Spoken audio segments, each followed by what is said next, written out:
warahmatullahi wabarakatuh. Halo teman-teman semua, selamat datang di podcast kami. Di episode kali ini, kami dari kelompok 6 akan membahas sesuatu yang sering banget jadi topik pembicaraan Gen Z nih,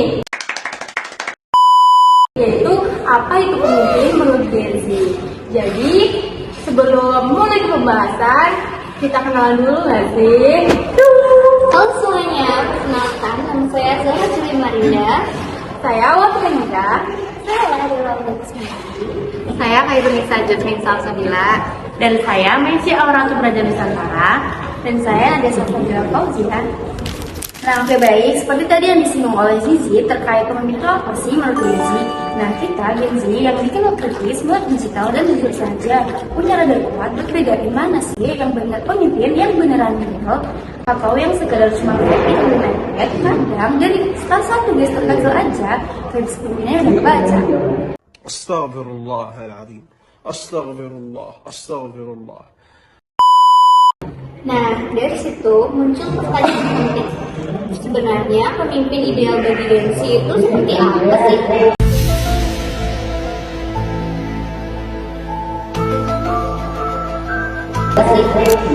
Apakah standar ini sejalan dengan konsep kepemimpinan dalam Islam?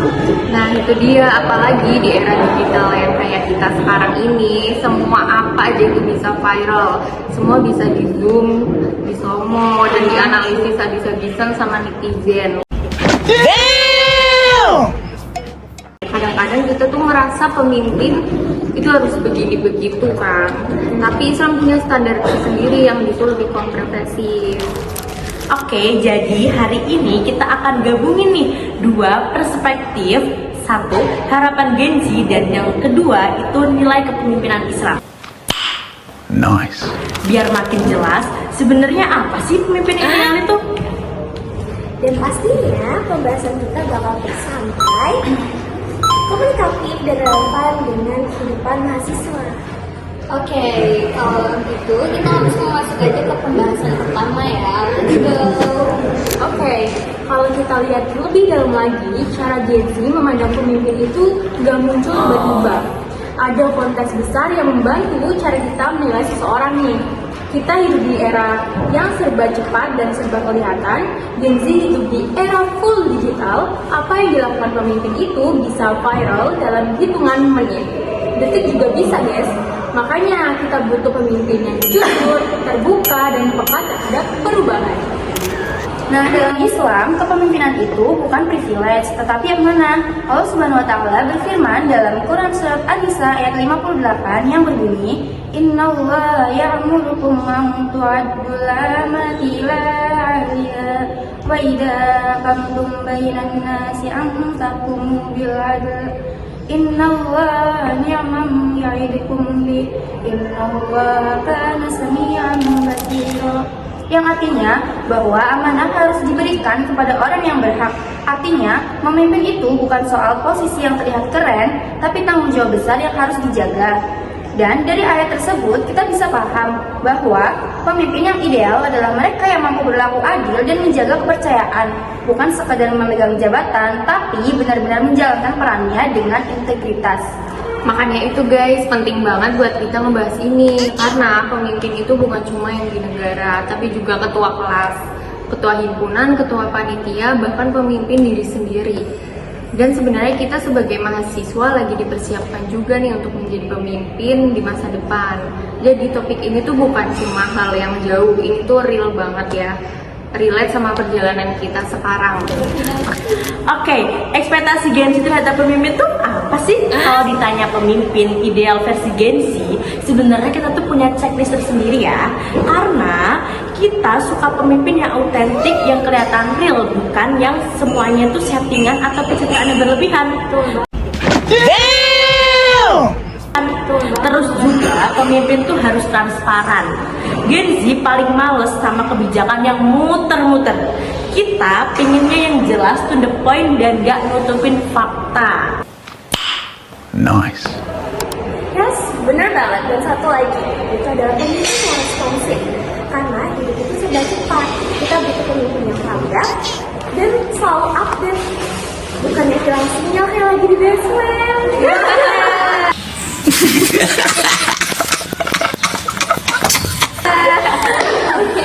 relatable banget ya. Selain itu, Gen Z juga suka pemimpin yang humanis, yang ngerti perasaan orang, yang gak cuma lihat angka doang, tapi juga lihat kondisi manusianya. Dan karena kita nih anak-anak Gen Z, yang jelas dong pemimpin harus melek banget teknologi.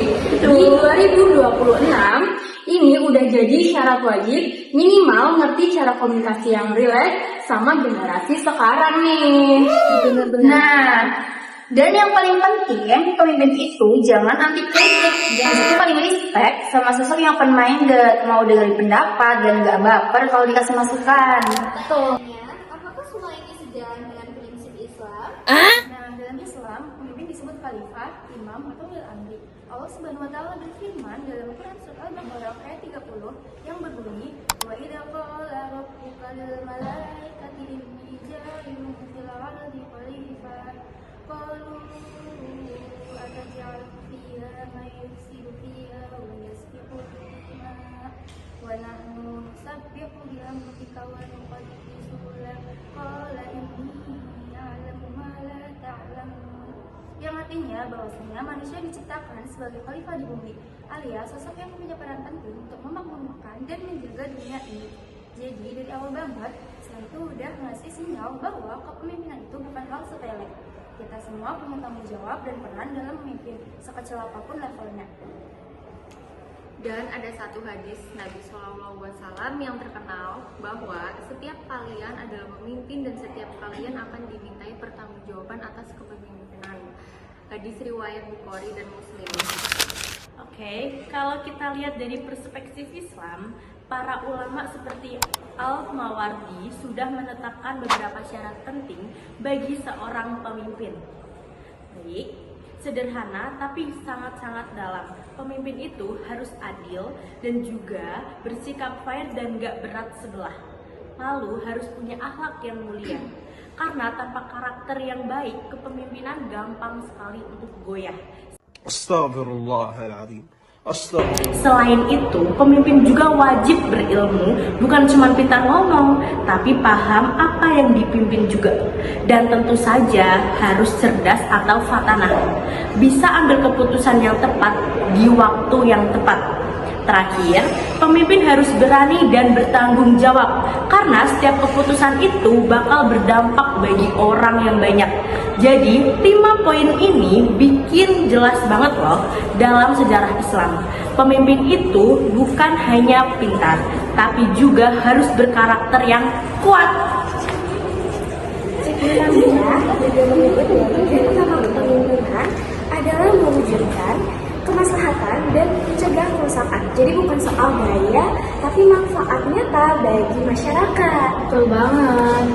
Kalau dibandingkan sama ekspektasi Gen Z tadi, ternyata banyak banget yang selaras ya. Betul banget. Dan menariknya kalau kita bandingin nih ekspektasi Gen Z sama nilai-nilai Islam, ternyata banyak banget yang nyambung nih. Misalnya nih Gen Z minta pemimpin yang transparan dan dalam Islam. Itu sama aja dengan nilai kejujuran yang jadi fondasi kepemimpinan itu. Terus Gen Z pengen pemimpin yang punya empati. Nah, Islam dari dulu udah menekankan nih pentingnya rahmah, yaitu kasih sayang dan kepedulian pada orang lain. Selanjutnya yaitu Gen Z juga suka pemimpin yang responsif, cepat tanggap dalam Islam. Sikap kayak gitu masuk ke kategori amanah karena pemimpin harus sigap menjalankan tanggung jawabnya. Dan yang terakhir nih, soal melek digital atau tech savvy, ini sebenarnya bagian dari sifat fatonah, yaitu kecerdasan dan kemampuan beradaptasi. Zaman berubah dan pemimpin yang baik adalah yang bisa mengikuti perubahan itu dengan bijak. Jadi kalau dipikir-pikir nih, ekspektasi Gen Z itu sebenarnya udah sejalan banget sama standar kepemimpinan dalam Islam. Nah, tapi terkadang Gen Z itu ingin pemimpin yang instan terbentuk. Padahal membangun pemimpin itu prosesnya panjang, butuh pendidikan karakter, pengalaman, dan integritas. Iya bener banget, tapi terkadang ada aja hal positif. Adalah Gen Z itu sebenarnya punya standar moral yang cukup tinggi. Kita peduli soal kejujuran, empati, dan tanggung jawab. Dan menariknya ini, nilai-nilai itu sejalan banget sama ajaran Islam. Sekarang tinggal gimana caranya kita bisa menyatukan kedua hal itu. Jadi, intinya kita nggak cuma nuntut punya pemimpin yang ideal, tapi sekaligus juga dipersiapkan menjadi pemimpin yang ideal itu. Jadi kalau dirangkum secara keseluruhan, pemimpin ideal menurut Gensi itu yang autentik, transparan, dekat dengan masyarakat, melek teknologi, dan yang keren adalah semua ini sebenarnya sejalan dengan konsep kepemimpinan dalam Islam yang menekankan amanah, keadilan, dan akhlak mulia. Jadi bisa dibilang standar Gensi dan ajaran Islam itu sama dengan tujuan yang menghadirkan kepemimpinan yang benar-benar dapat dipercaya dan membawa kebaikan. Gensi itu sebenarnya punya essence leadership yang bagus dan kritis. Tinggal perlu diperkuat lagi dengan nilai-nilai Islam. Supaya nanti kita bisa memimpin bukan cuma secara modern dan profesional, tetapi juga dengan moral dan spiritual yang kuat. Jadi nggak cuma cerdas, tetapi juga berintegritas. Oke teman-teman, jadi itu adalah pembahasan mengenai pemimpin itu apa sih menurut Gensi. Oke, terima kasih yang sudah mendengarkan podcast ini. Sampai jumpa di episode berikutnya.